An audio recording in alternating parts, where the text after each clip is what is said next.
Hi everyone, एक बार फिर से आप लोग को इस YouTube channel SLD educational academy पे स्वागत है। तो चलिए हम लोग आज जो है वो लेक्चर को आगे की ओर कंटिन्यू करते हैं। प्रीवियस लेक्चर की अगर बात करें तो हम लोग प्रश्नावली 3.1 को कंप्लीट किए थे। उसमें हम लोग एक प्रश्न जो है आपको बनाने के लिए छोड़े थे। हमें उम्मीद है कि आप लोग जो है उस प्रश्न को बहुत अच्छे से कंप्लीट कर लिए होंगे। तो चलिए हम लोग बिना देरी किए हुए आज जो है वो नए टॉपिक को शुरू करते हैं। टॉपिक जो है आपका आगे के जो टॉपिक है वो 3.3 है, जो कि आपका टॉपिक है आपका जो है रेखिक समीकरण का जो है रेखिक समीकरण युग्म का जो है ग्राफीय विधि से हल। आगे का जो आपका टॉपिक है वो है रेखिक समीकरण युग्म का जो है वो ग्राफीय विधि से हल।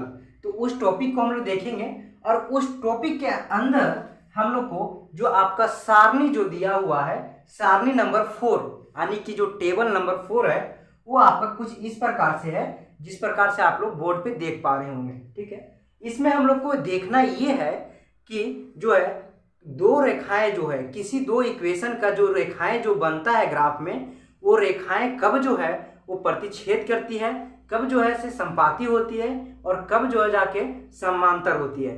ये तीन कंडीशन को हम लोग को देखना है। इसमें प्रीवियस टॉपिक में हम लोग ये चीज जाने थे कि अगर दो समीकरण का जो दो रेखाएं होती है अगर एक ही तल में हो तो तीन कंडीशन बनता है।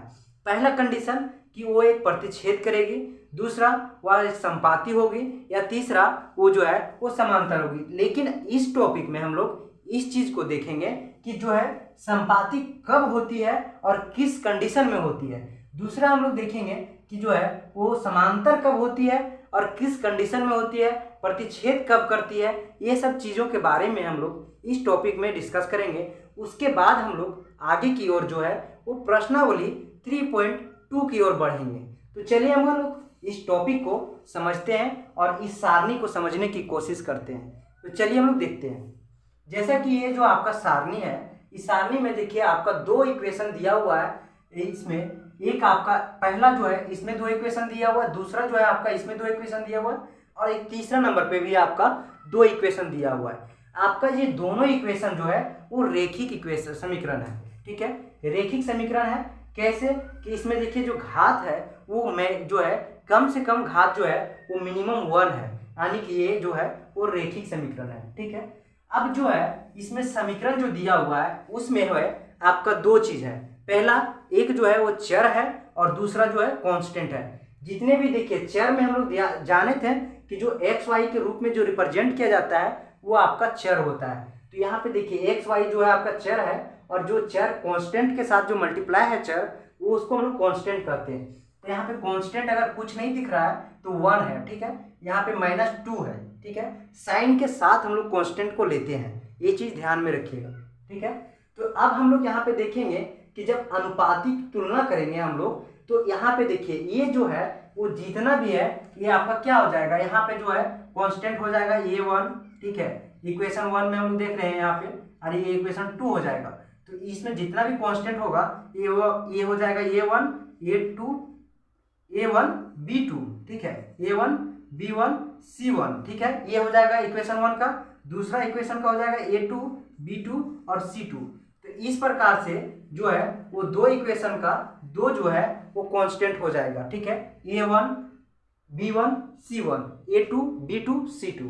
तो इस प्रकार से देखिए जब अनुपातिक तुलना करेंगे तो हम लोग A1/A2 यानी कि देखिए मतलब A1/A2 यानी कि मतलब ये है कि इसका जो कांस्टेंट ये है उसका A1 और इसका जो है A2, इसको हम लोग अनुपात में हम लोग रेशियो में लाएंगे। ठीक है, और रेशियो में कंपेयर करेंगे। ठीक है, तो हम लोग देखेंगे क्या क्या मिलता है। तो देखिए A1/A2 हो जाएगा, B1/B2 हो जाएगा, C1/C2 हो जाएगा। ठीक, तो इस प्रकार से जब हम लोग कंपेयर करेंगे तो तुलना में A1/A2 डज नॉट इक्वल हो B1/B2, यानी कि A1/A2 असामान्य हो B1/B2, तब जाके ये जो है वो रेखाएं क्या होगी, अब प्रतिच्छेद करती रेखा होगी। अब हम लोग एक चीज और जानते हैं कि इसी को हम लोग क्या बोलते हैं, इसको हम लोग बीजगणितीय रूप भी बोलते हैं। ठीक है, तो बीजगणितीय रूप में जो है वो अगर ये जो है वो अगर बराबर ना हो, A1/A2 does not equal B1/B2 हो, तो ये रेखाएं जो है प्रतिच्छेद करती होगी।